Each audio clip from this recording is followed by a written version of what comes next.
I'm in homeroom class and we get an announcement that mad science is coming to do experiments with us. And someone in elementary school, this piqued the inner scientist in me. I was ready to create androids, mutants, and explosions.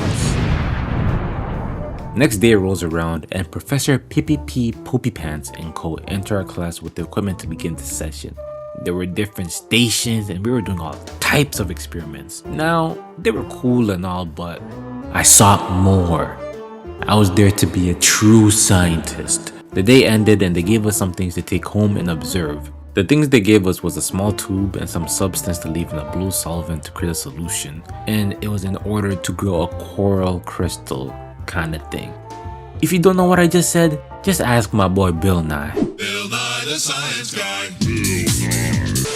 Now I go home and I leave the experiment on my window to bask in the sun each day to grow. A couple of days go by and I hear a ruckus downstairs. A bee infiltrated our house and obviously my sister seeked the help from the war vets, aka me and my brother. You see, regular people would use shoes, a newspaper, or tissue to deal with the bug. But we used other means. The rubber band. And I'm telling you guys, we were like John Wick when it came to rubber band warfare. Piece of advice: never engage in a rubber band fight with us because it will not end well for you. Now, I got 2 rubber bands for this task because this ain't no fly, this ain't no moth, nigga. This was a bee, and there are big risks to account for.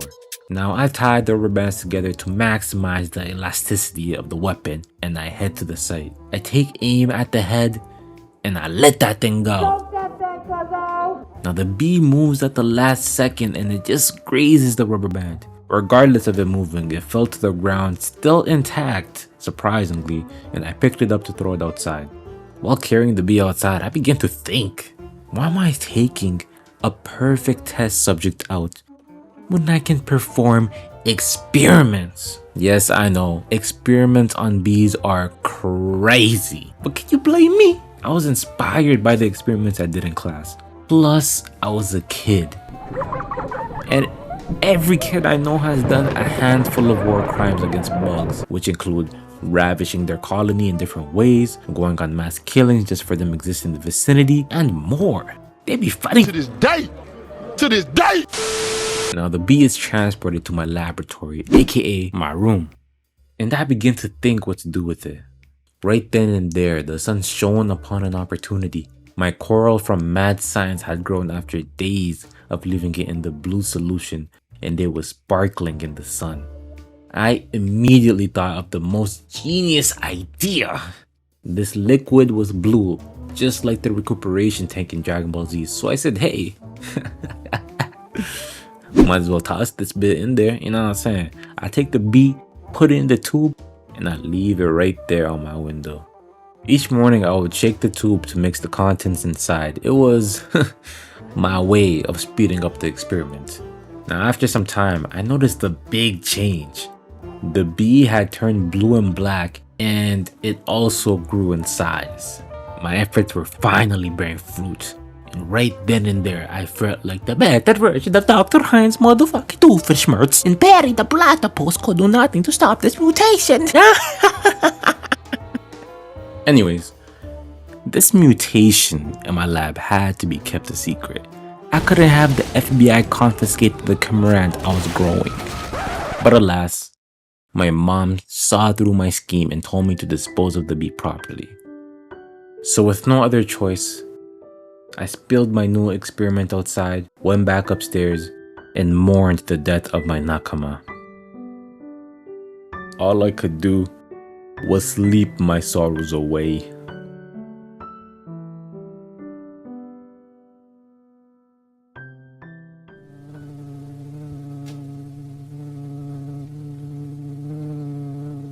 But then, I heard it. I woke up and could not believe my eyes.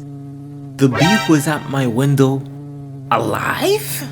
Now, I could tell it was the same bee because it was black and blue and also the same size. My brother also witnessed all of my experiments, so he knew exactly what was going on as well.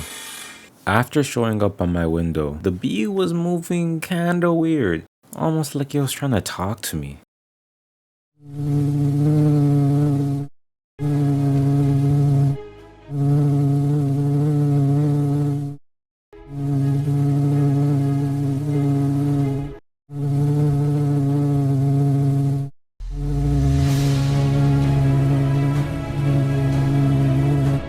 Now, me and my brother both knew the whole Chimera ant arc in Hunter x Hunter and could not make the mistake of letting this monstrosity go. Because if we did, it will go out and ravage ecosystems and ruin the whole balance of the world. There was no other choice but to kill my fellow Nakama. In a span of 2 days, I saw my experiment go to waste, but it was for the greater good of mankind.